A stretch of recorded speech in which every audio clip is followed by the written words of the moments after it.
Hola, ¿qué tal? ¿Cómo están? Soy el profe Vic y vamos a estar viendo el día de hoy algunas cosas en el ámbito de la ecología. ¿Alguna vez te has preguntado todo aquello que se compone, de lo que se compone un ecosistema, es decir, el lugar en donde vives?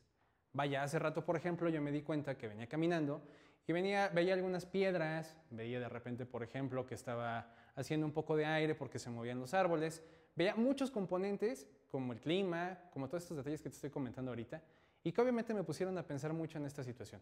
¿Tú te has preguntado cuáles son los componentes de un ecosistema? O vaya, ¿qué es un ecosistema?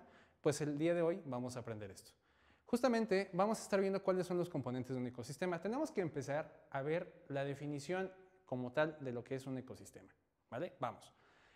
El ecosistema es un sistema natural formado por organismos vivos y también por el medio físico. ¿Esto qué significa? Sencillísimo.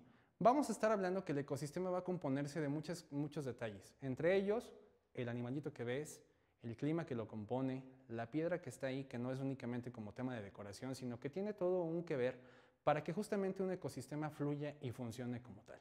Pero bueno, ¿a qué se refiere toda esta parte de lo que son los componentes de un ecosistema? Sencillo. Vamos a dividirlos en algunas partes. La primera son seres que son autótrofos, que muy seguramente ya escuchaste estos términos en el ámbito de la ecología, que tiene que ver, perdón, de la biología, que tiene que ver con la cuestión de cómo los seres vivos producen sus alimentos. En este sentido, vamos a hablar que los seres autótrofos o los organismos vivos autótrofos son aquellos que van a producir su propio alimento. ¿Se puede? Sí, sí se puede.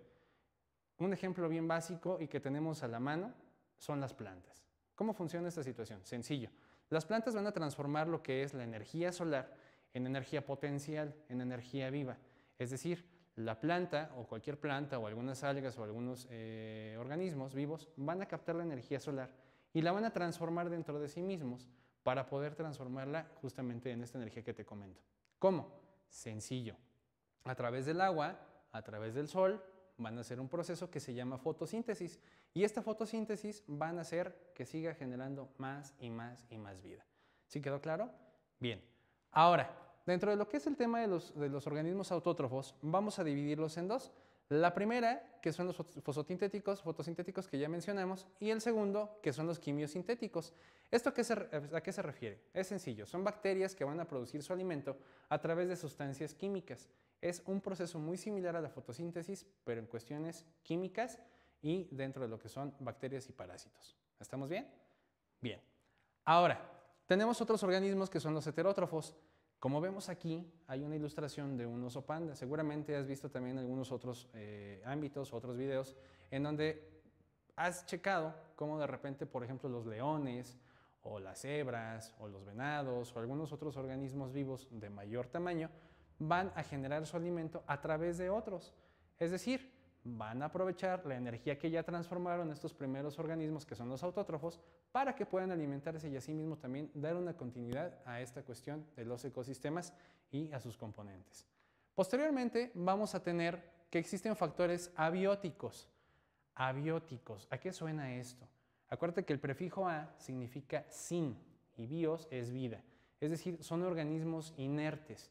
Organismos inertes como lo son el agua, la materia orgánica, el relieve, el clima, todos estos detalles que te comenté hace rato, como las piedras, como todos estos elementos que justamente pareciera ser inmóviles y que de alguna manera pudieran parecer únicamente como un elemento decorativo, pues no lo son. Son justamente elementos abióticos. Más adelante vamos a platicar de los elementos abióticos, de los elementos bióticos, ¿vale? Posteriormente vamos a estar viendo en todo este detalle qué es lo que va a pasar si nosotros alteramos o modificamos alguno de estos elementos. ¿Tú qué te imaginas? Exacto, es básico. ¿Qué va a pasar? Simple y sencillamente, cuando mueves algo de su lugar, pasa algo y es que se transforma. Desgraciadamente en nuestro ecosistema, en nuestro mundo, en nuestro planeta, hemos estado viendo a lo largo de los años cómo va deteriorándose justamente y cómo va generando un impacto ambiental. ¿A través de qué? De la tala clandestina, de incendios forestales, de la industrialización y muchos otros elementos que obviamente nosotros como seres humanos hemos venido causando ese impacto ambiental y que a final de cuentas vamos nosotros desgastando y eso va generando un desgaste ecológico. Bien, ¿cuáles son las diferencias entre los ecosistemas natural, rural y urbano? Para hablar de ello, vamos a hablar también que tenemos una clasificación de ecosistemas. Tenemos ecosistemas acuáticos, tenemos ecosistemas terrestres, ecosistemas mixtos, ecosistemas microbianos, ecosistemas artificiales. ¿Sí? ¿Lo escuchaste bien? Artificiales. ¿Cómo es eso? Es bien fácil.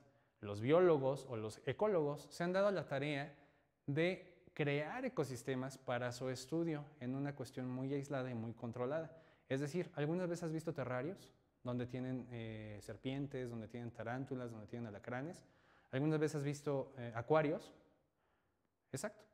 ¿Alguna vez has visitado alguno de estos lugares? Y te das cuenta que en muchas ocasiones son para que puedan hacer un estudio bastante detallado de algunas de las especies y su comportamiento como tal. Hay cosas o hay variables que son bastante fuera de control, que evidentemente no prevén y que en muchas ocasiones, lejos de ocasionar un bienestar, pues obviamente van haciendo que a través del estudio que quieren hacer muy meticuloso, pues obviamente van adquiriendo más y más especies y esto va generando la extinción de las mismas si no se tiene un buen cuidado. Pero también tenemos estos tres ámbitos, lo que es la cuestión de la clasificación de los ecosistemas naturales, rurales y urbanos. Los ecosistemas naturales, básico, lo hemos visto en algún momento determinado, un bosque, una selva, el trópico, la sabana y todos estos lugares, ¿sale?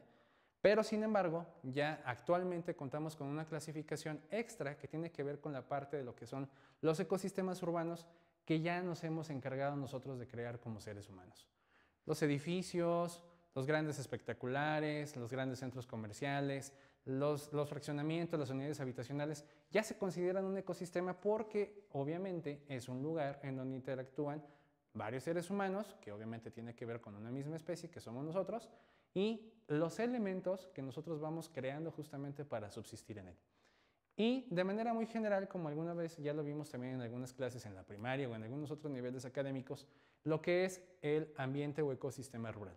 Este ecosistema rural se puede confundir con el ecosistema natural.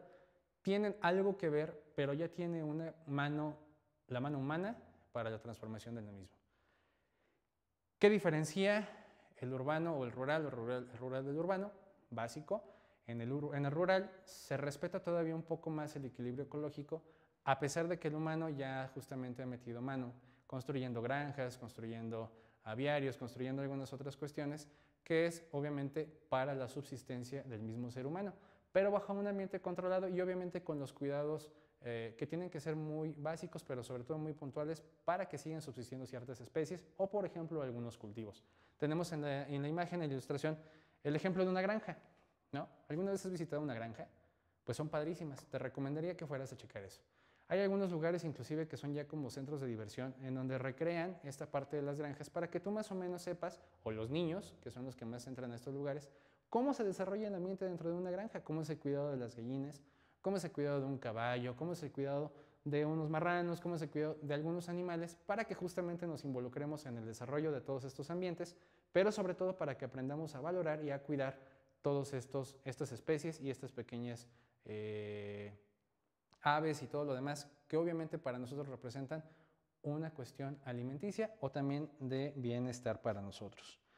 Ahora bien, como te comentaba, más adelante vamos a ver la parte de lo que son los componentes bióticos y abióticos, pero debe de quedar bien clara una situación. Hay que evitar confundir lo que es un ecosistema con un bioma. Sencillo. El bioma va a ser un conjunto de ecosistemas, es decir, vamos a poder encontrar muchas de estas cosas de las cuales hemos hablado ahorita dentro de un solo espacio. Espero que te haya gustado. Nos seguimos viendo.